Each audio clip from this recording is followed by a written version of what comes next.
नाही दासोपंतांचा अधिकार मोठा होता. आमच्या पैठणला तुम्ही अमुक अमुक वेळेस या, आमच्या गुरूंचा अनुग्रह मला झाला, त्याचाही सोहळा असतो.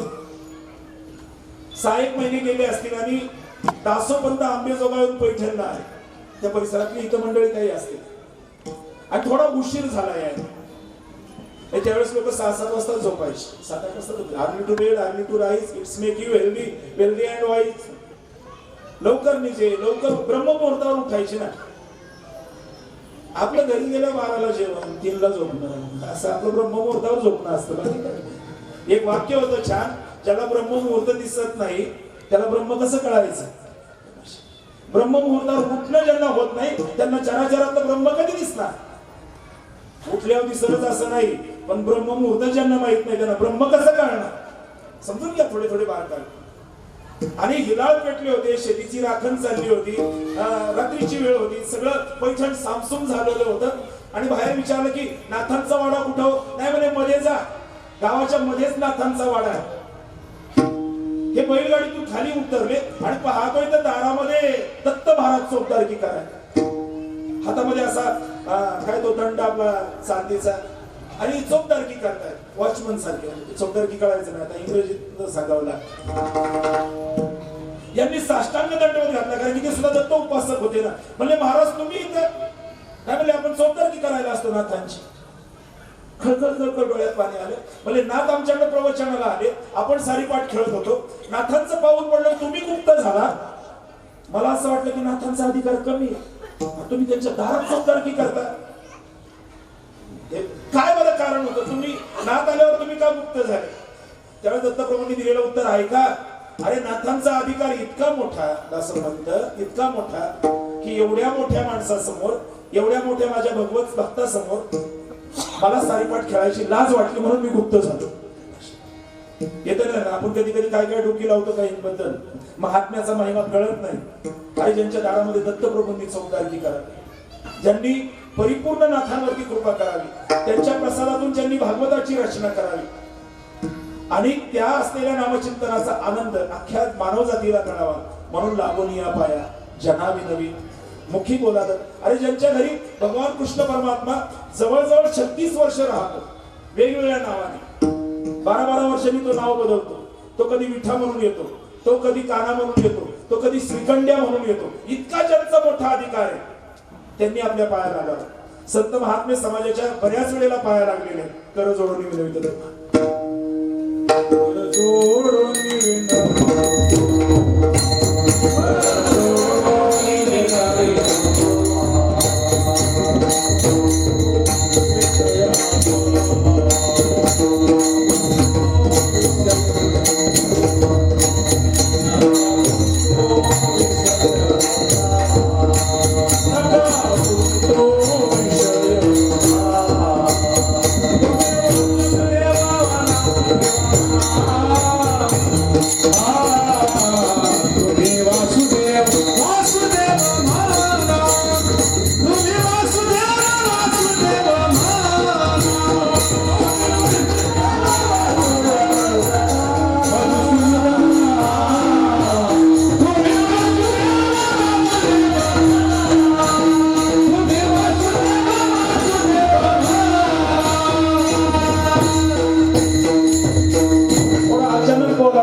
तुम्ही वासुदेव वासुदेव म्हणा.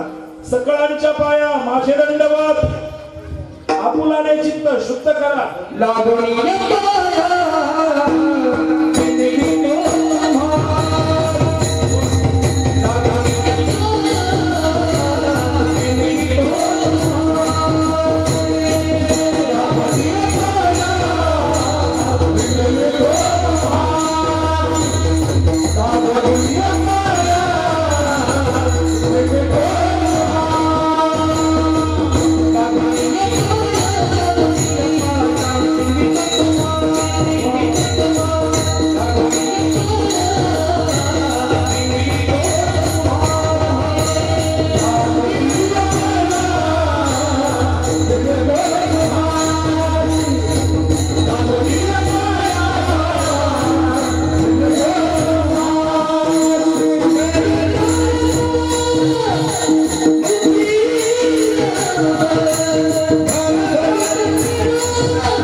या पाया विनवितो तुम्हाला करटाळी बोला मुखी नाम विठ्ठल विठ्ठल म्हणा वेळोवेळा हा सुख सोहळा स्वर्गी नाही. पण गंमत अशी आहे की ज्या संतांच्या दारामध्ये भगवंताने सेवा करावी, ज्या संतांच्या पायाची धूळ लागावी म्हणून चरणीचे रजवंदी शूळपाणी धावत चालती मागे मागे. संतांच्या मागे भगवान शिवजी जातात, संतांच्या मागे परमात्मा जातो. ज्या संतांच्या पायाची धूळ लागावी म्हणून देव काकुळतीला येतो, त्या संतांनी आपल्या पाया पडावं. याचा अर्थ आपण फार मोठे झालो असं नाही, फार गोड विधान. संत ज्यावेळेस आपल्या पाया पडतात त्याचा अर्थ एवढाच होतो, आपण त्यांना पाया पडायची वेळ आणली, बाकी काही नाही. तुका म्हणे स्थिती सांगतो नाही का ती भटकीचे पुढे शिंदडीचे रडती. कितीतरी सांगितलं पण कुणी ऐकत नाही. आमचं वाजत असे बोंब कोणी नाही कधी काही ऐकत नाही. सांगून पाहिलं, सगळं करून पाहिलं, शेवटचा पर्याय काय असतो? पाया पडणं. बाप पोराच्या पाया पडायला लागला याचा अर्थ पोरगा महात्मा झाला असं नाही. पोरग जितकं नालायक निघालं की आता बाबा तुझ्या पाया पडून सांगतो माझी राहिलेली तेवढी तरी आवडून वाचव. येते ना लक्षात? अरे संतांनी आपल्या पाया पडावं, काय आपला अधिकार? कुठल्याच बाबतीमध्ये आपण फिट बसत नाही. पण संत महात्मे आपल्या कर जोडून विनवितो तुम्ही वासुदेव वासुदेव सगळ्यांच्या पाया माझी विनवणी किंवा माझी सगळ्यांच्या पाया माझे दंडवत आपुल आले चित्त शुद्ध करा. तसाच हा अभंग आहे. कर काय ते लागून या पाया क्षणा विनवी मी सगळ्यांना विनवतो. महाराज पाया पडायला लागले, ठीक आहे. आमच्या तुम्ही पाया पडता, तुमचा अधिकार मोठा. दत्तप्रभूंचा साक्षात्कार कृष्ण परमात्म्याने तुमच्याकडे सेवा करावी, इतकी सगळी तुम्ही अद्भुत रचना करावी. अहो तुमचा असलेला भागवत गंगा मातेने हातावरती घ्यावा. ही झालेली क्रांती काशीला झालेली. मणिकर्णिका घाटावर नाथांनी भागवत लिहिलं आणि गंगा मातेने त्यांचा भागवत असा स्वतः जसा तुकोबरायांचा गाथा इंद्रायणीने तारला तसा गंगा मातेने भागवत नाथांचा मस्तकावरती घेतला होता. एवढा तुमचा अधिकार आणि तुम्ही आमच्या पाया पडताय. निवडणूक आली का? नाही. बरं ठीक आहे, कारण की अति नम्र फार माणूस वाकायला लागला की धूर्त लक्ष. पण तसं नाथ पाया पडतात. काय तुमचं काम आहे? काय नाही, एवढंच काम आहे. मुखी बोला दत्त वारंवार असं. बरं एवढंच काम आहे ना. पाया पडून तुम्ही आम्हाला एवढं सांगताय, मुखी बोला दत्त वारंवार. ठीक आहे, आम्ही नाव घेऊ ते. तुम्ही म्हणताय दत्तप्रभूंचं नाव घ्या. आता याच्यावर खूप विस्तार होऊ शकतो, राहू द्या आता. पण म्हणजे आम्ही नाव घेतल्यानंतर काय फायदा होईल? अभंगाचं दुसरं चरण.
मी पाया पडून तुम्हाला सांगतो नामचिंतन करा. लाभ जर पाहिला तर त्याने तुम्हाला सुख होईल अपार. सगळ्यांचे प्रयत्न सुखासाठीच चाललेले. अशा आता आपण कीर्तनाला आलो काय? दुःख होण्यासाठी आलो का? नाही, चांगलं ऐकायला मिळेल, त्याचं पुण्य होईल, त्यामुळे आपला वेळ चांगला जाईल. परमात्म्याच्या विषयीचा पूज्य भाव आपल्या अंतःकरणामध्ये निर्माण होईल यासाठीच कीर्तनाला आले. आणि कीर्तनाला न आलेले सुद्धा पुढे ताटत बसतात 2 तास. जाऊ दे बरं, ते सुद्धा जे आले नाही ते सुद्धा सुखासाठीच आले नाही. आणि जे आलेले ते सुद्धा सुखासाठीच आलेले. आपल्या सगळ्या क्रिया या सुखासाठीच असतात. पण देवाचं असलेलं जे सुख आहे याचे सुख तुम्हाला कळली यावरी मग दारोदारी नाही हिंडा. सर्व सुखाची आशा जन्म केला. जन्म सगळा आशेमध्ये जातो पण सुख मिळत नाही. आम्हाला सुख मिळत नाही. आणि खरं सुख परमात्म्याच्या नामचिंतनामध्ये. नामामृत गोडी वैष्णवाला धरी आणि योगिया साधनी जीवन कळा. तुकाराम महाराजांकडे तसं काही नव्हतं. हे 2 प्रश्न महाराजांच्या चरित्रामध्ये विचारले जातात की तुकाराम महाराजांकडे काय होतं. काही नव्हतं. म्हणजे एका बाजूला त्यांची काय जी संपत्ती स्थिती होती ती केलेली होती. दुष्काळी आटीला द्रव्य नेला मान. द्रव्य गेलेलं होतं. द्रव्य गेलं की मानही जातो. द्रव्य गेलं की मान जातो. कारण की असतं काय पैसा तेरा कितना ना परशा परशु परशुराम. काहीच पैसे नसतील तर मग परशा. थोडेफार पैकी पद्धतीने असेल तर मग परशु. आणि मग चांगले बऱ्यापैकी पैसे असेल तर मग परशुराम. आणि खूपच एकदम हायफाय असेल तर परशुराम शेठ. ही माणसाची नावं नाही, ही पैशाची नाव आहे. महाराजांकडे 700 एकरचे ज्यावेळेस स्वामी होते त्यावेळेस तुकाराम शेठ होते. ते जरा हातातलं बरंच वाटणी झाली मग तुकाराम झाले. आणि मग सगळंच निघून गेलं. त्यावेळेस मग वेडा तुक्या आविचार हे लिहिलं तुकोबारायांनी. करी बडबड फार. मला सगळी तुक्या म्हणायला लागली. परत नुसत्या तुक्या नाही म्हणायला लागली. वेडा तुक्या आविचार. कारण की तसे सब पैसे की बाई सब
पैसे आपला विषय कुठे आलेला होता. तुकोबारायांकडे काय होतं. पैसा नव्हता. पाहुणे घराशी आज आले ऋषिकेशी काय करू उपचार. खोप मोडकी जर्जर. घरही नीट नव्हतं. दरदरीत पाण्या माझी रांती आल्या कन्या. ठीक आहे आई साहेब वारकरी संप्रदायाच्या ज्याला नजर लाभलेली त्यांना आई साहेब ही आदिशक्ती होते जिजाऊ. फार मोठ्या महान योगिनी होत्या. पण महाराजांनी एका ठिकाणी थोडा उल्लेख केलेला आहे. तुका म्हणे देवा बाईला कर्कश. म्हणजे ते घरातूनही वातावरण जरा कडकच होतं. बिचारीला सगळा संसार भेटायचा होता त्यामुळं कर्कशवाणी होती. म्हणजे घरची ती परिस्थिती. बाकीचा असलं तर बायको गोड बोलणार नाही असं तरी बरं वाटतं. पण तिथून जर आदळ आपण असं तर सगळा धिंगाणाच आहे. म्हणून नेहमी बोलत असतो की प्रेम असेल तर मग जिन्याखालच्या खोलीतही काश्मीर फुलवता येतो. आणि प्रेमच नसेल तर चांगल्या बांगल्याचा मग सनवाटा होतो. मी सुखाच्या बद्दल विचारतोय. प्रश्न असे की तुकोबारायांकडे काय होतं. काही नव्हतं. म्हणजे मान तर गेला होता. वेडा तुक्या विचार. कोपला पाटील गावीचे हे लोक कोण माझं भीक घालतील. पाटील इज्जत देत नव्हते. मान गेला होता. पैसे गेले होते. सगळं गेलेलं होतं. एक बाजू अशी की तुकोबारायांकडे काय होतं हा प्रश्न आहे. आणि दुसरा असा प्रश्न आहे तुकोबारायांकडे काय नव्हतं. काय नव्हतं तुको. अरे विश्वाचा स्वामी सोनीवते सुखा अति सुखावनी उभे दे अंगणी वैष्णवांच्या. परमात्मा त्यांच्या दारामध्ये होता. मगाशी मी बोलून गेलो की हिंदवी स्वराज्याचे संस्थापक छत्रपती शिवाजी महाराज अनुकूल होते. एक नगरसेवक अनुकूल असला तर पाहिजे तेवढ्या स्कीमचा फायदा घेतात. एक सरपंच असला तर पाहिजे तेवढं मग सगळं येतं. जेडपी सदस्य आमदार खासदार मग अरे हिंदवी स्वराज्याचा संस्थापक अनुकूल न मागता नजराना 2-2 मावळ्यांना उठत नाही एवढे ताटाच्या ताटात येत होता. काय नव्हतं शिवाजी महाराज तुकोबराय राजा अनुकूल होता, परमात्मा अनुकूल होता, संतांची पराकोटीची कृपा होती आणि त्यांनी आपली मस्ती सांगितलेली. सदा राम घोष करू हरी कथा तेने सदा चित्ता समाधान. मी सतत आनंदी आहे. याचं कारण जर काही असेल तर माझ्या परमात्म्याचं चिंतन मी सतत करतो. आपण नाही आपला मूड कायम वापरतो सगळं असून फोडी गोवरी दिशेत ऐसा कोंडावर. आपल्या प्रसन्नतेबद्दल काय सांगू, आतूनच जर काय सगळं आग लागलेली असेल तर बाहेरच्या भूमिकेवरती सुख अवलंबून नाहीच. एक बाई फार प्रसन्न होती, मी मागे कधी बोललो होतो, फार फ्रेश बिचारी, सुख असो दुःख असो एकदम एव्हरग्रीन. तिचा नवरा पण तसा दिसायला स्मार्ट पण एकदम असा चेहरा पडी गेला. शेजारची म्हणायची की तुम्ही जोडीने जाताना तुम्ही सगळ्या चाळीत हसत खेळत सगळ्यांना नमस्कार करीत जाता आणि तुमचे मालक एकदम सिरियस गंभीर. 80,000 पगार आहे आणि अशा खात्यात एक खालून पण भरपूर येतो. त्या पगारावर तर हातच लावायला लागत नाही, वरच्यावरच सगळं भागतं तरी सुद्धा चेहरे पडलेले. आणि म्हणले अहो परवा दिवशी तुमचा मुलगा पहिला आला 92%, सगळीकडे तुम्ही पेढे वाटले. तुमचे मिस्टर जरा नाराज होते, काय म्हणले त्यांचं असंच पोरग माझं 92%नी पहिलं आलं. त्यांना कौतुकच नाही, ते म्हणते की गेल्या वर्षाचा 96%चा पहिला होता, तुला 92 कसे पडले. म्हणजे यांना कौतुकच नाही. नाही तेव्हा जाताना बरं दिसत नाही ना, रस्त्याने चालले की तुम्ही हसत खेळत ते दिसायला इतके एखाद्या नटासारखे पण चेहऱ्यावरची अजिबात घडी बदलत नाही, असं काहीतरी टेन्शन. संशय येतो ना लोकांना, काय नेमकं झालं, कसं काय जमतं. नाही मी पण आता जरा शिकले. म्हणजे कुणाचं वटी भरण, कुणाचा साखरपुडा, कुणाचा टिळा, कीर्तन समारंभ हे कार्यक्रम मी घेतले. म्हणजे त्यांच्या वाट्याला म्हणजे कुणाचं 10व 13व तिकडेच पाठवतो. म्हणले का लोकांना वाटायला पाहिजे की हे ह्यांच्याच घरात काहीतरी घडलेलं येतंय ना त्याला. मी कशाबद्दल अरे आतला आनंद जो आहे तो आम्हाला जगताच येत नाही. याचं कारण जर काही असेल तर पूर्ण कृपा आम्हाला झालेलीच नसते. बाकीच्या सगळ्या भौतिक गोष्टींचा संग्रह. म्हणून प्राचार्य शिवाजीराव भोसले म्हणायचे की वस्तूंचा सागर आमच्याकडे पण आनंदाचा आमचा डोहा आटलेला आहे. आणि त्यांचा आनंदाचा डोहा, आनंदाचे डोही, आनंद तरंग, आनंदाचे अंग आनंदाची. आणि म्हणून सुख जर व्हायचं असेल तर बाहेरच्या भौतिक गोष्टींची गर्दी नाही करावी लागत, देवाचा आपला करून घ्यावा लागतो.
देव कसा होईल आपला.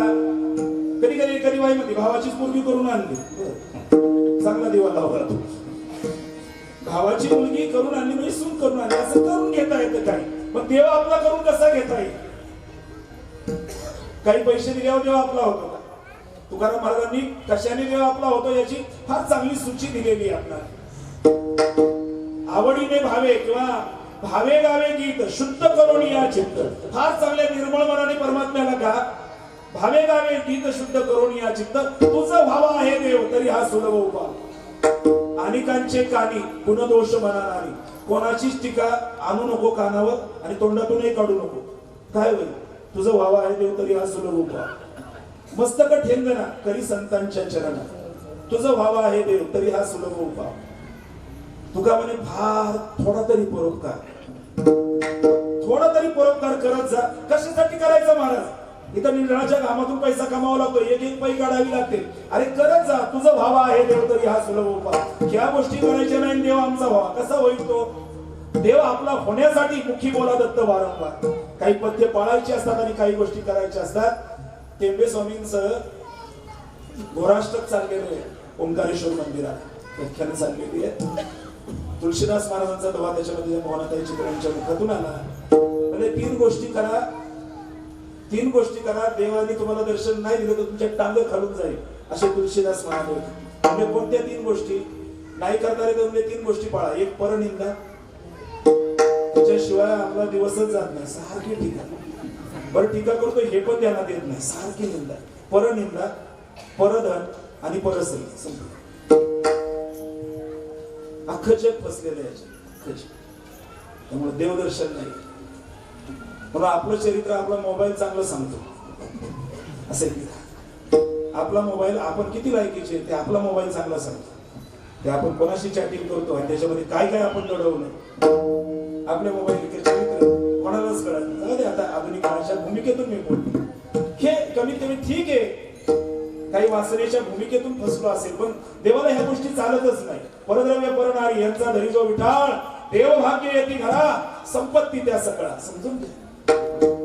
कधी देव आपला होतो, कधी सुख आपणाला होतं. या सगळ्या गोष्टी महात्म्यांनी टाळलेल्या आहेत. या सगळ्या गोष्टी टाळलेल्या आहेत.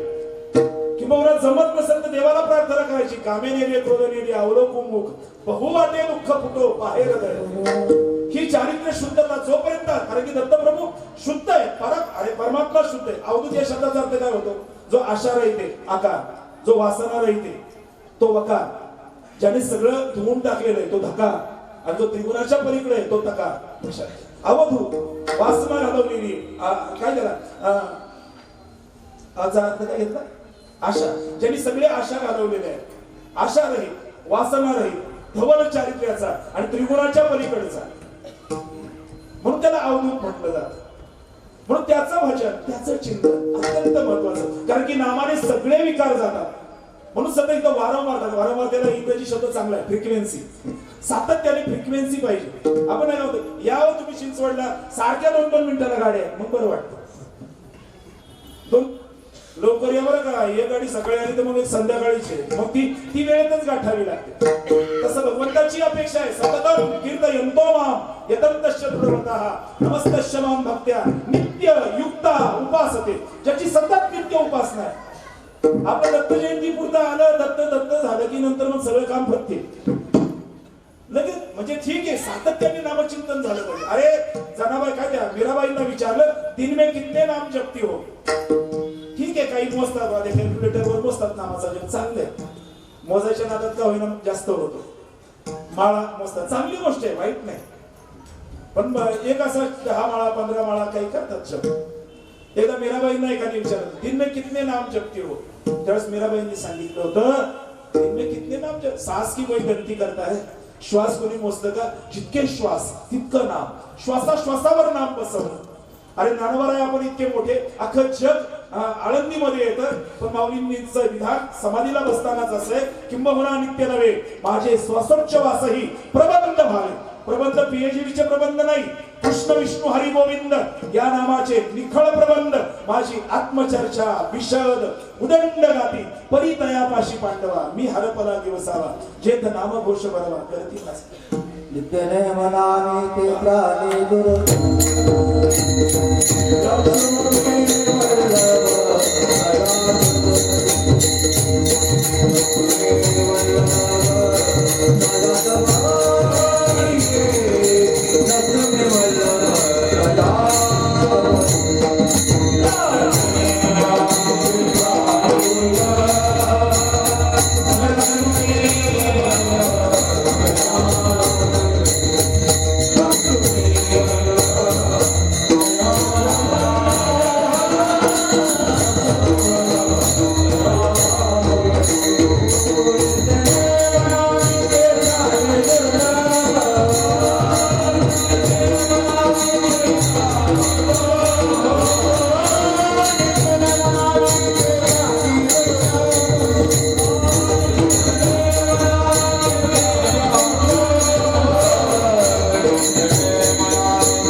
वल्लभ तया जवळी.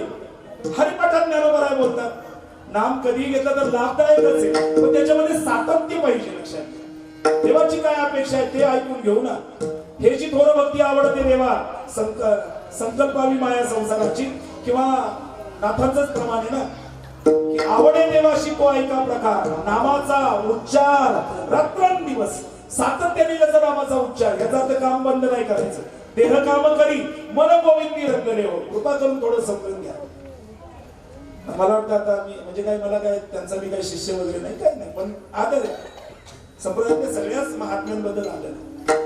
आपले रामभाऊ महाराज मला काहीतरी कानावर आलं असं की तारखा जर घ्यायच्या असतील म्हणजे कुठल्या गावच्या, तर 5-10 वह्या देतात. मला तुमची बिदागी नको, ह्या 5 वह्या घ्या आणि त्याच्यावर 5 लाख विठ्ठलाचं नाव आहे. एवढा जप गावाल्यांनी करा, मग मी येतो. तसा येतो. म्हणजे नुसते सत्य चालले तर नावच कुणी घेणार आहोत देवाचं. कीर्तन जोरात झाली, अमुक झालं, तमुक झालं. आपल्या कीर्तन चांगलं पडलं का चढलं याचा परिणाम बाकी काय त्या कीर्तन करायला शिके देत बसू नका. तुमचं कीर्तन सत्यात एक नंबर. काय करायचं, काय घालून पिली जिंकायची काय.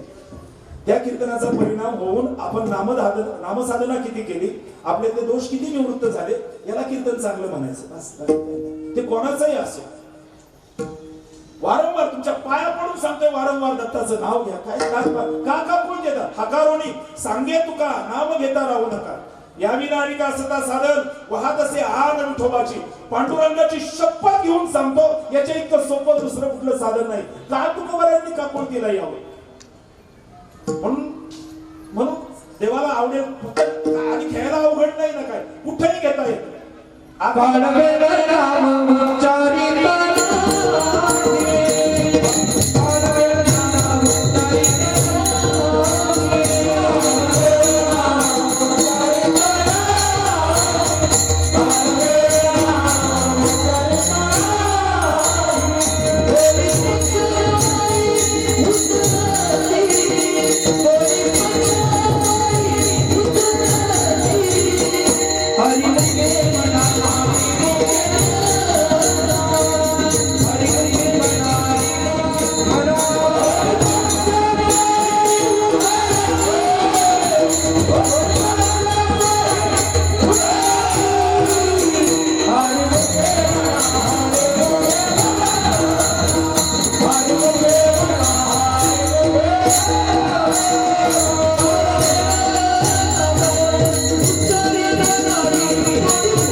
गुरुचरित्राचं पारायण चाललंय, ज्ञानेश्वरीचं पारायण. गुरुचरित्राचे ना किती पथ्य आहेत त्याचे. एक बोंबडीवर असावं, सुचिरभूत असावं, रजस्वाला असलेल्या मातेला करता येणार नाही. पथ्य नामाला नाही ना पथ्य. कोणत्याही अवस्थेमध्ये करा. याचा अर्थ आपण कसंही करावं असं नाही. त्याचा अर्थ आवडीने भावे तिथं असं कोणालाही करता येतं, कधीही करता येतं. न धुवी तोंड न करी आंघोळी, जपे सदा काळी राम नाम. सुतका संत देवाची पूजा नाही करतात, काय ना सुतक पण आवडते. आता देवाची पूजा तर हरिच करायची. परत आवडीने म्हणतात महाराज देव पूजा नाही तर सांगतात ना सुतका जेवू नको फक्त. असं असं बरं वाटतं. काय झालं की असं सुट्टी मिळाली की बरं वाटतं. अरे देवाला स्पर्श करता येत नाही, याच्या डोळ्यातून पाणी यावं. आज पूजा सुटली, आज पूजा राहिली. वारंवार फार महत्वाचं आहे. आणि लक्ष्मी वल्लभ, लक्ष्मीचा वल्लभ, लक्ष्मीचा पती दत्तात्रय लक्ष्मीचे वल्लभच आहे. अहो लग्न कुठे केलं ते तर योगी आहे. विष्णूचा महाअवतार, महाविष्णूचा अवतारच आहे दत्तप्रभू. आणि जिथं जिथं विष्णूचा अवतार आहे तिथं तिथं लक्ष्मी आहे. बद्रीनारायण आहे, बद्री म्हणजे बोरीच्या रूपाने बद्रीनारायणाला, तिथं लक्ष्मी बद्रीच्या रूपाने. धन्य धन्य ते संताचे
नाही, घरी ढेकणं झाली होती म्हणून आला नाही, घर बांधलाय.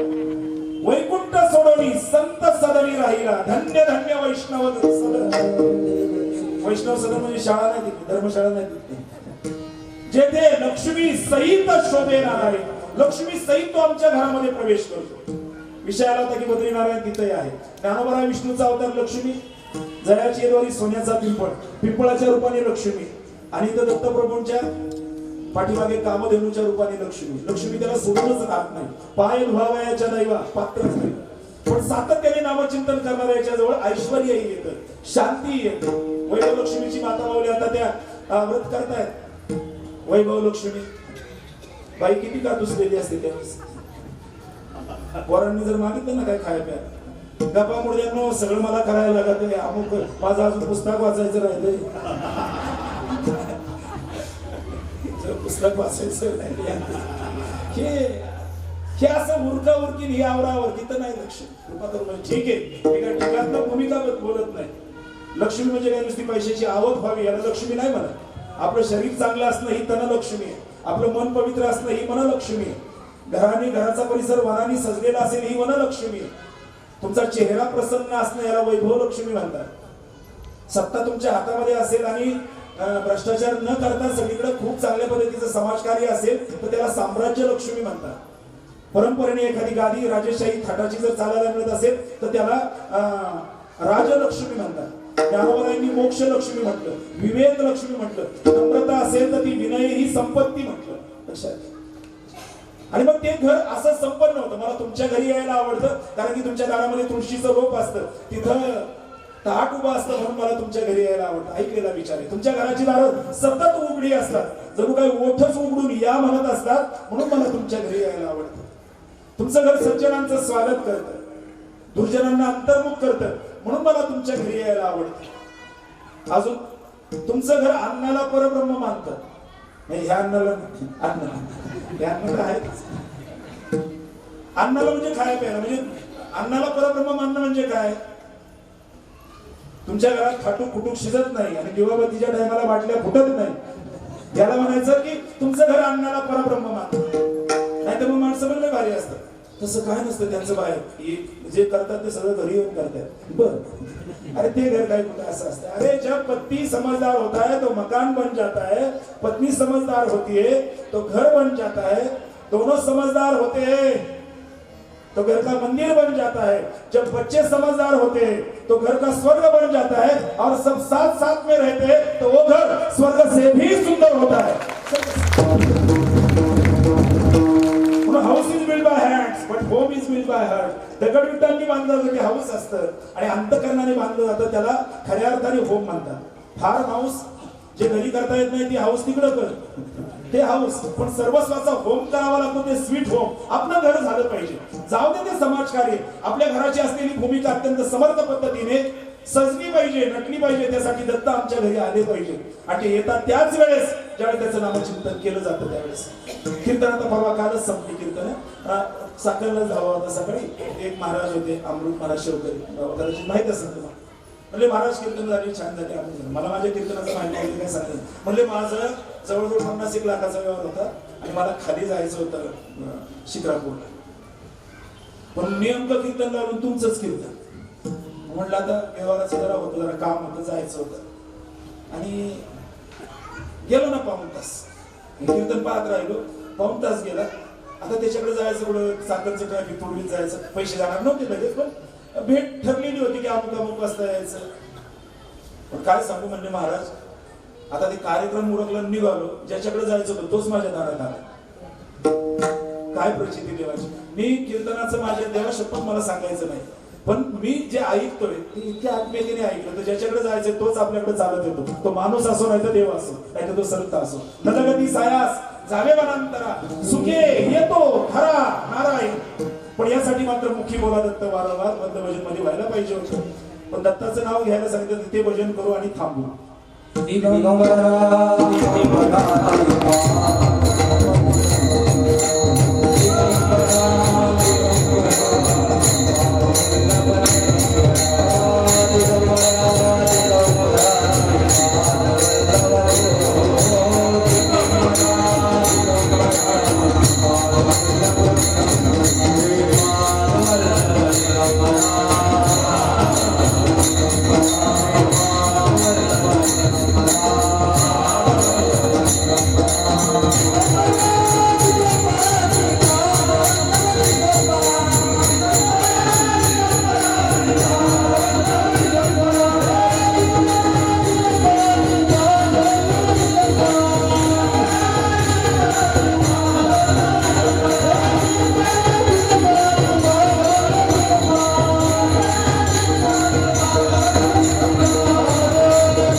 तीन सप्त्याचे हारही आले.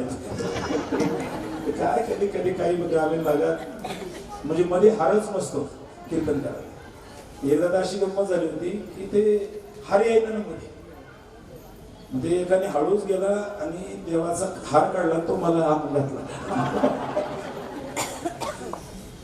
एका मोठ्या राजकीय पुढाऱ्याचा वाढदिवस होता आणि साठी होती त्यांची आणि बरेच मोठे नेते पण आले होते त्या पक्षातले आणि अशी कार्यकर्त्यांची रांग लागली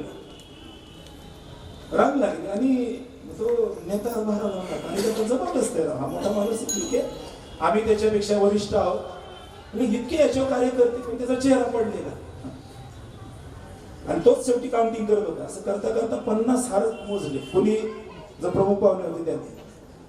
आणि मग कार्यक्रम संपला, म्हणला 50 हार घातले मी मोजले, त्यांच्यावर चेहरा का पडलेला.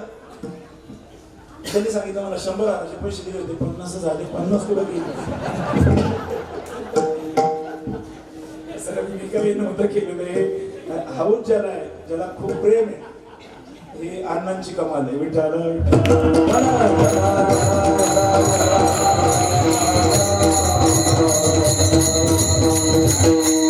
हार काय आपण काही मोठे असतात असं काही नसतं. कृपा करून मी हे विनम्र भावनेने ज्ञानोबा तुकोबारायांना दत्तप्रभूंना समर्पित केले. हे आपलं नाहीये, हे आपलं नाही, हे त्यांचं आहे. म्हणून तर एक कोणीतरी म्हटलं होतं की गेल्यानंतर हार बरेच घालतात, पण हयातीत ज्यावेळेस एखादं फुल जरी दिलं तरी खूप झालं. भगवंताचं कीर्तन केल्यावर इतकं लोक सन्मान करतात, तर मग आपण सुद्धा देवासारखंच राहावं, आपण लय गुण उधळू नये लक्षात. आणि हाराचं मला आवडलेलं तर नेहमी बोलत असतो की सुट्या फुलांनी हारातल्या फुलांना विचारलं, इतकं चांगलं रूप तुम्हाला आलं कसं. इथं एक पिवळं फुल आहे, मध्ये हिरवं आहे, परत इथं काय कुठला हा रंग आहे, त्या रंगाचंही नाव मला माहित नाही. तर परत अशी खूप छानपैकी डिझाईन केलेली, छान दिसतंय सगळं. आणि मग खाली सुटी फुलं पडलेली होती. सुट्या फुलांनी हारातल्या फुलांना विचारलं, इतकं चांगलं रूप तुम्हाला आलं कसं. आणि चांगलं रूप येऊन तुम्ही कोणच्या वेळेत जाऊन पडले राहू, आम्ही तर अशी इकडे पांगलेलो. असं का झालं, तुम्ही ना आम्ही एकाच भावकीत एकाच गावकीत. त्यावेळेस हारातल्या फुलांनी सांगितलं, इतकं चांगलं रूप येण्यासाठी काळजात सुया टोचून घ्याव्या लागल्या आणि एका दोऱ्यात थांबलो, त्यामुळे इतकं चांगलं रूप केला. विचार मी फुलांचं नाही म्हणत, ज्यांनी टोचून घेतलेलं आहे, ज्यांनी काही सोसलेलं आहे, ज्यांनी काही भोगलेलं आहे आणि एका दोऱ्यामध्ये एका सूत्रामध्ये जे थांबलेले आहेत, त्यांच्या जीवनाला चांगली शोभा आहे. आणि हे एकच सूत्र म्हणजे परमात्म्याचं सूत्र आहे. लक्षात, ही सुसूत्रता ज्यावेळेस आपल्या जीवनामध्ये येईल त्यावेळेस जीवन शोभायमान होईल. आणि म्हणून तुम्ही कशातही जर गुंतला दत्त सोडून तर काय फजिती होईल. अभंगाचं 3रं चरण.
मुखी बोला दत्त वारंवार, काय फायदा होईल तेने तुम्हा सुख होईल अपार. ज्याचं नाव घ्यायचं त्याची गुणसंपदा सांगितली. दत्त दया सागर आठवावा. पहिलं नाम उच्चारण सांगितले आणि दुसऱ्या 8व्या याच्यामध्ये नामस्मरण सांगितले. उच्चारण वेगळं असतं आणि स्मरण वेगळं असतं. बऱ्याच वेळेला उच्चार होतो पण स्मरण नसतं. जप चाललेलं असतं, आपलं ध्यान दुसरीकडेच गेलेलं असतं. पण हा म्हणजे इतका खरं खूपच वेळ झाला, जास्त प्रस्तावनेमध्ये रमलो. पण 8वा सुखमे समीरण सब करे, दुखमे समीरण सब करे, सुखमे ना करे कोय. जब सुखमे समीरण करे तर दुःख काय का होय. दुःखामध्ये देव सगळ्यांना आठवतो. आता देवा कसं व्हायचं, आता देवा कसं व्हायचं, कबीरांचे उद्गार. बरं सुखात जर आठवण ठेवली म्हणून तर आपल्या संप्रदायातली सगळीच मंडळी असं असतं. काय नाही म्हणा, देवाच्या कृपेने सगळं चाललं एवढंच म्हणायला लागतं, बाकी नाही काय. सगळं चांगलं चालण्याच्या पाठीमागे देवाची कृपा आहे. त्याच्या कृपेने सगळं झालं. त्याच्या कृपेने पोराला नोकरी लागली, त्याच्या कृपेने घर झालं, त्याच्या कृपेने सगळं. काही नाही, 2 वेळचं घास चांगलं मिळतंय त्याची कृपा आहे आमच्यावर. काय असं म्हणायला हरकत आहे. दुःखमे समीरण सब करे, सुखमे ना करे कोय. म्हणून कधी कधी देव आपल्याला दुःखाची अशी पार्सल पाठवतो. आलंच दुःख दारात तर सगळ्यांनी त्याचं स्वागत करावं. सगळ्यांनी झिडकारलं तर दुःखाने तरी कुठं जावं. त्या दुःखाला त्याचं स्वागत करावं, त्याला आपल्या नशिबाचा पाठ द्यावा, त्याला आपल्या कर्तृत्व कर्माची रांगोळी काढावी, ज्ञानाच्या दिव्याने त्याला पुजवावं आणि सुखाचा तुकडा त्याच्यावर ओवाळून टाकावा. सगळ्यांनीच दुःखाला जर पाठवलं मला नको म्हणून तर दुःखाने तरी कुठं जावं, त्याचं हसतमुख पद्धतीने स्वागत करावं. अशी ट्रीटमेंट दिली की सुखही हळवं होतं, दुःखही हळवं होतं आणि सुखाचा आशीर्वाद देऊन कधी निघून जातं कळत नाही. आलंच दुःख दारात तर त्याला म्हणावं या या आमच्या मुखांडी बसता.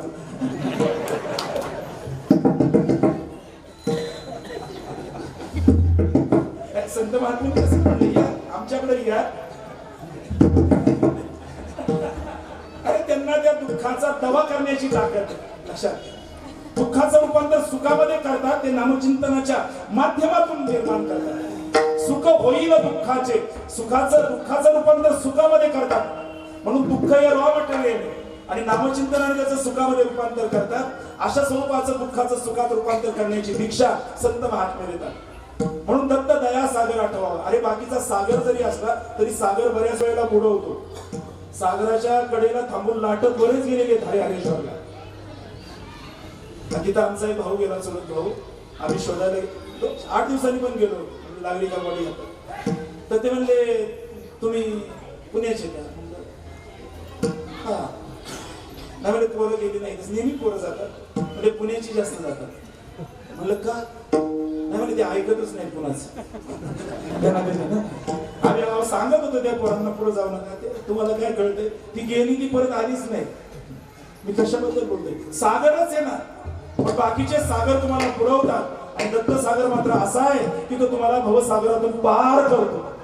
पण त्याला सोडून जर तुम्ही झालं प्रमाण आता स्त्रिया, पुत्र, धन गुंतशी पामरा. स्त्रियांमध्येच पुरुष गुंतो असं नाही, पण बाईनी पण पुरुषामध्ये गुंतू नये. लक्षात घ्या, समजून घ्या जरा. पुरुष प्रधान संस्कृती होती त्यामुळे त्या कलानी केली. संसारामध्ये असावं पण संसार आपल्या आतमध्ये नसावा. कितीतरी अशी पटपट छोटी उदाहरणं बोलता येईल.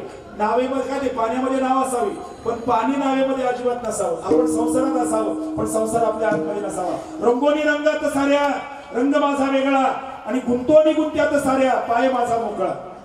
नवीन लग्न झालं, बायको माहेराला गेली, काम उद्विग्न झाले, तुळशीदास नदी पार केली. त्यावेळेस काय आपल्यासारखा खडफडत नव्हते. आपला आखाड म्हणजे पहिल्या दिवशी गेली की बायको दुसऱ्या दिवशी रिटर्न.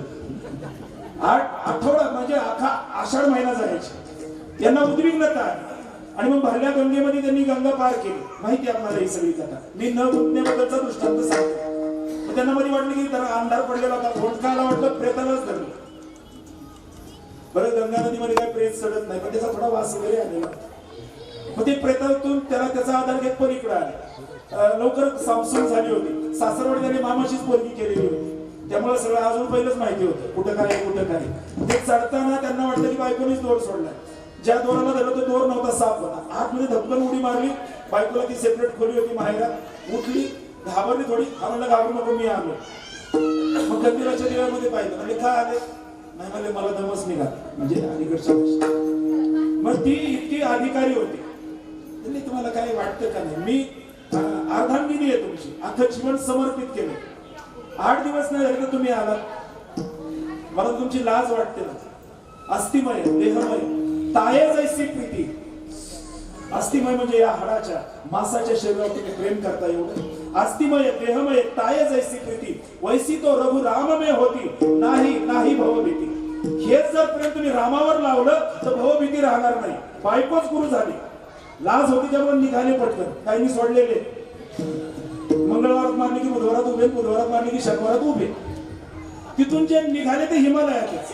रामरायाचं दर्शन घेतल्याशिवाय परत आलेच नाहीत. नाही आलेच नाहीत. आणि जगाचं उद्धारक रामायण त्यांनी दिलं. श्रीमती मी म्हणत नाही की सगळ्यांनी असंच निघून जायचं. करायचं सगळं पण कशातच थांबायचं नाही. रंगोणी रंगात साऱ्या रंग माझा वेगळा आणि गुंतोनी गुंत्यात साऱ्या पाय माझा वेगळा मोकळा. कारण की सगळ्यात जरी आपण असलो तरी नातच म्हणतात कुणीच कुणाचे नाही. नाही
सगळ्यांना बाहेर काढायचं नाही. कुणाच्या कोणी व्हा बाहेर नाही. हे सगळं मानसिक पातळीवरती करायचं. कशातही गुंतून राहायचं नाही. अंतकाळीचा सोयरा तुका म्हणे विठुरा हे सगळे आपल्याला सोडून जाणार आहे. म्हणून स्त्रिया पुत्र धन. आता श्रीमती गुंतलेलं मग अशी झालं. पुत्रामध्ये पोरं बाळ नव्हती तरी राजा दुःखी होता दशरथ. पुत्र हिनस्य मे राजन सर्व दुःखाय कल्पते. बरं झालं ठीक आहे. रामासारखा पोरगा झाला दशरथाला. किती रामरायांनी सुख दिलं. मुलगा झाला आनंद झाला राजा दशरथ. जगाला आनंद झाला वादच नाही. पण हा राम दशरथाला गेल्या काय त्या वनवासाला गेल्यानंतर अटॅक आला राजा दशरथाला. पोरग नव्हतं त्यावेळेस अटॅक नाही आला फक्त दुःख होतं. पण पोरग वनवासाला गेल्यानंतर अटॅकने गेलेत राजा दशरथ. रामासारखं पोरग जर दुःख देत असेल आपली तर सगळी रावणाचीच. काय एवढं दिवा लावणार आहे. म्हणजे मी म्हणत नाही की सगळी रावणासारखी असू देत पण एवढी सुख देणारी नाही आहेत कोणी. पुत्र जर राम सुख देत नसती. मी इथं रामरायाचा आपण कृपा करून समजून घ्या की असं आहे बाबा. स्त्रिया पुत्र धन काय तरी येणार आहे. सिकंदराने अख्खं जग जिंकलं आणि मग जाताना सांगितलं आपली मयत अशी न्या. किती ख्रिश्चन धर्माचा होता ना. म्हणजे ती पेटी असते त्याची. म्हणजे पेटीला माहिती सगळ्याला आपल्याला पेटीला 2 छिद्र अशी पाडली पण त्याच्यातून हात असे बाहेर. अहो म्हणजे प्रेताची विटंबना होते. असं पॅक बंद पाहिजे नाही म्हणजे असे हात बाहेर आले पाहिजेत आणि खांद्यावर येताना असे हल्ले पाहिजेत असे पकाट. म्हणजे का माझ्या जगण्यातून जग नाही शिकलं तरी चालेल पण माझ्या मरण्यातून शिकावं. जगाचा सम्राट सिकंदर होता. इतकी सगळी अशी अलंकाराची पेट्याच्या पेट्या समोर होत्या. याच्यातलं एकही त्याला नेता आलं नाही. सगळं खाली ठेवून जावं लागतं हे माझ्या मरणातून कळू दे.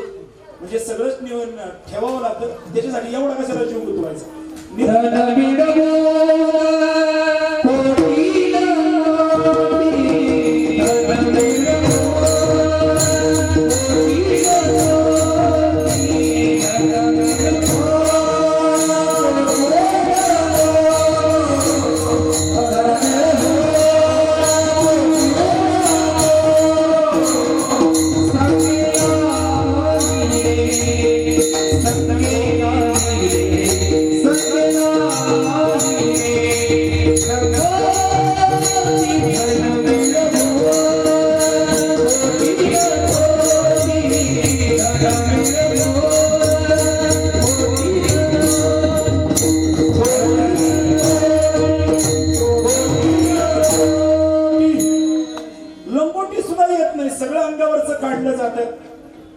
म्हणजे सगळंच काढून घेतात. मी ते एका आजीच्या अंत्यसंस्काराला होतो आणि आजीच्या कानात ते काय बाळी वगैरे काहीतरी होते. नंतर मग ते रडता रडता कुठल्या तरी नातीच्या लक्षात आलं ते कानात राहिले.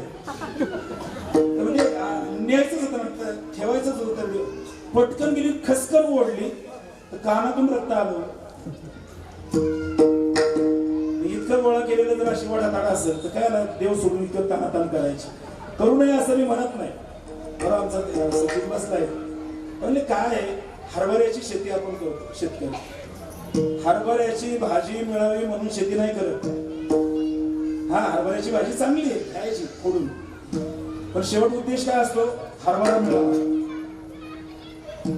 शेतकऱ्याचा उद्देश काय? हरभऱ्याची भाजी खाणं असतं का? नाही. हरभरा येत असताना हरभऱ्याची भाजी खुडून खावी, पण नंतरचा उद्देश असतो की त्याचे हरभरे आपल्याला मिळावे. तुला मध्ये काय बोलताय? हरभऱ्याची भाजी कुठून आणली मध्ये? तसं ही परमार्थाची शेती करताना देव आपल्याला मिळावा ही मधली भाजी खुडण्याच्याच नादात आपलं गेलं सगळं. काही निबार भाजी खुडली, काही फुलारे आली तरी खुडली, त्याचा हरभरा आली हाताला. असं सगळं खुडून टाकलं देव कसा हाताला? स्त्रिया, पुत्र, धन गुंतशी पामरा, गुंतू नको त्याच्यात, राहा त्याच्यात म्हणजे पण गुंतू नको. आणि जर असा गुंतून राहिला तर अघोराच्या नरकाला जाशील. आणि निर्वाणीचा इशारा तेने तू अघोरा पावशील. म्हणून पहिल्या याच्यात नाम उच्चारण, दत्त दयासागर आठवावा, नामस्मरण आणि दत्ताचं चिंतन करा. आता वेळोवेळी सगळं त्याच्यातच लावा आणि सगळं करून घ्या शेवटच्या चरण. एक जन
स्वरूपाचं चिंतन करा.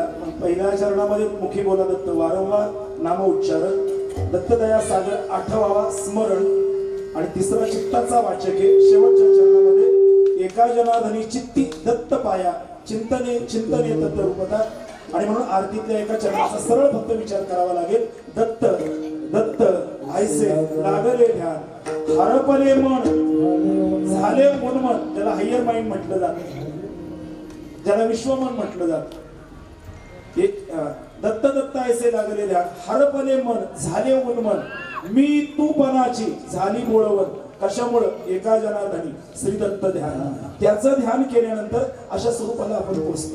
म्हणून तुमच्या माझ्या जीवनाला अवधूत चिंतनाची लाभो मज गोडी, पूर्वा एवढी समर्था ही एक आस येईल, अशा स्वरूपाचा एक भावगीत आहे. असं तर चिंतन आम्हाला त्या भूमिकेला जाऊन पोहोचतं. संपली वेळ आपली. नंतर हे काय नाही, शेवटच्या दिवशी आता फक्त आता चांगलंच आठवलंय वेळ झाला, उशीर झाला. देवीगिरी मला शाळेला आता नाताळाची सुट्टी होती, म्हणजे आता ना येईल ती. आणि मग पोरग जरा होतं एक असं फार एकुलतं एक लाडकं, आणि 10-1 वर्षाचं पोरग होतं, त्याचा चेंडू हरवला. आईने त्याला चेंडू दिला दुसऱ्या दिवशी, परत तिसऱ्या दिवशी हरवायचा काय, पोरच मारायची, त्याचा चोरून न्यायची.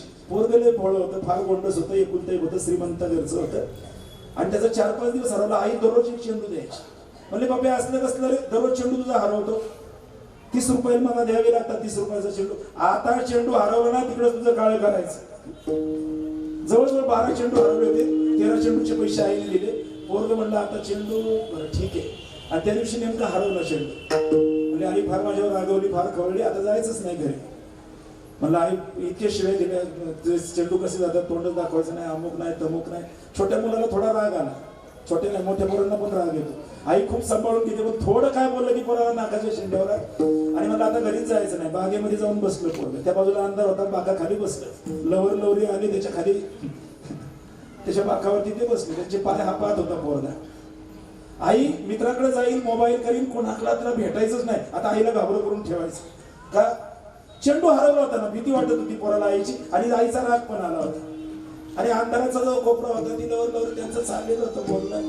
त्या पोराला पण काही टेन्शन होतं, त्या दिवशी मूड नव्हतं, पोरगीलाही मोडलं होते, बोल ना काय नाही, आता मूड नाही मला. येताना चुलत्याने पाहिलं होतं, ही आली होती तोंड बांधून, हात असाच उघडा. त्यामुळे जरा ते आता टेन्शन होतं, घरी गेलं काय गडबड होतं. त्यामुळे तो काही जास्त बोलत नव्हता. म्हणजे बोल ना, एरवी चौकात किती आपण बोलतो, की दुनिया पाठी तरी आपल्याला लाज असते. आता काय झालं बोलायला, त्याला काय बोलणार, तुझ्या चेहऱ्याकडे पाहिलं की मला असं वाटतं की चंद्र आहे तुझा चेहरा. हा म्हणजे बोल, असं बोल. अगं तुझे डोळे म्हणजे हरणासारखे, तुझ्या डोळ्यात पाहिलं ना की अख्खं जग दिसतं मला. बोल बोल. ते खालचं आपलं पोरग आहे ना, तर काका त्या जगात माझा चेंडू दिसतोय का. त्या पोराला त्या पोरापोरींचं काय चाललंय अजिबात त्याला इंटरेस्ट नव्हता. आपण आईला तुटलं कशामुळे, चेंडूमुळे तुटलं. त्याच्या डोक्यात तेच होतं, फक्त चेंडू दिसत होता. संपली गोष्ट. मला चिंतन सांगायचं, जगाचा काही व्यवहार चालू, आपल्याला देवाचं चिंतन चाललं पाहिजे. खूप वेळ झालाय, मी आता मला क्षमा मागतोय. पण काय होतं, असं सुट झालं की मला लय आठवत राहतं. बायको बसाना, काम तर दिसाना, अशा स्वरूपाचा घरात जरा झालाय करतो. पण अभिमंत्री महाराज आहेत, कुठे दादा आहेत, सगळी ही मंडळी, मोरे महाराज, सगळीच गायनाचार्य मंडळी. आणि म्हणजे आणले त्यांचा वापर जरा करून घेतला पाहिजे ना व्यवस्थित. अरे पोरग पायाखाली तुडवताना गोरोबा काकांच्या तुडवलं गेलं, कळलं नाही का, चिंतन देवाचं होतं म्हणून ती नवलाची गोष्ट होती. नवलाची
स्वतःच तुडवलं गेलं, कारण की विठोबाला ते एकरूप झाले होते.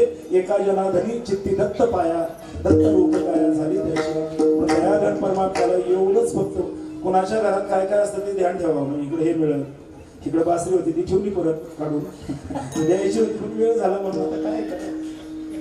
दयाळा एवढे द्यावे फुलांचे रंग ना जावे उडाया पाखरांसाठी जरा भाळ ठेवावे मळोना पदर कोणाचा अमंगळ स्पर्श ना हो कुणाही बाय लेकीची रिकामी कुसना राहो घराला उंबरा राहो पेटती राहू दे चूल कुणाही माय पदराशी खेळते राहू दे मूल चालता तिमिर वाटेने चांदणे भेटीस यावे घरांचे घाव पडताना फुलांनी सांत्वना यावे दयाळा दत्तप्रभूंना म्हटलंय एवढे द्यावे भुईचे अंगमी व्हावे शेवटी श्वास जाताना फुलांचा रंगमी व्हावे आणि हे फुल तुझ्या चरणाजवळ समर्पित व्हावं माझं जीवन सुफल आणि सफल झालं दत्त जयंती पावन झाली असं मी समजेल. आदरणीय दत्तभक्त वारकरी संप्रदायाचे उपासक आदरणीय सुदामांना खाते अत्यंत प्रेमाने श्रद्धेने अनेक मालूम सारखा आठवणी गल्ली गल्ली फिरते पण मला माहित नव्हतं ही दिल्ली इथं आहे म्हणून पण इतका चांगला चैतन्यदायी सोहळा 14 वर्ष आपण अत्यंत संपन्नतेने करताय तर सगळ्यांना धन्यवाद. आदरणीय रमेश नकाते नंतर पहिल्या हप्त्यात मंत्रिमंडळ दिलेली आहे मी आता नाही दिलं विस्तार जरा करतो काँग्रेसवाल्यांचा जमाना ना अजून जरा शामराव असतील आदरणीय बीके इंटरनॅशनल स्कूलचे आदरणीय जगन्नाथ दादा काटे असतील सुदाम कापशे कुठे गेले वाघ पाठीमागे असं तर सगळ्या माता भगिनी आबालवृद्ध तरुण वर्ग सगळ्यांना दत्तप्रभू समजून मी माझ्या नमस्कार करतो. आणि काय होतं मला त्या दिवशी टाळकर एक म्हणले बाबा म्हणजे तुम्हाला बोलायला असतं त्यामुळे म्हणले तुमचा वेळ कधी गेला कळत नाही आम्हाला तापून मारायला होतं राव कीर्तनकारांना ऐकायला बसवा मग किती ताण पडतो त्याला कळत 7:15 सुरू झालं 9:30 झालं जरा 2.25 तास जास्त झालं झालेली सेवा प्रभूच्या मी समर्पित आता खरंच थांबतो ज्ञानेश्वर